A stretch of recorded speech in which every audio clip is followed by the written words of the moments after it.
Что, по твоему мнению, цифровая психология представляет собой? Напиши в комментариях свой ответ.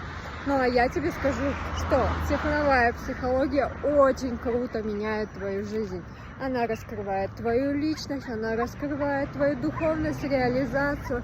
Она знает, какая ты в отношениях и что нужно сделать, чтобы быть еще лучше. И как может пострадать твое здоровье и что можно с этим делать, чтобы всегда быть в тонусе. Это все раскрывает твоя матрица. Но психология помогает проработать твои травмы, если они у тебя есть.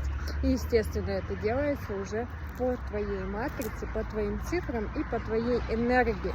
Это очень экономит твое время на поиске. Может быть, эта травма у меня существует, а может быть, ее и нету. И тогда тебе не приходится искать, ты четко действуешь по плану.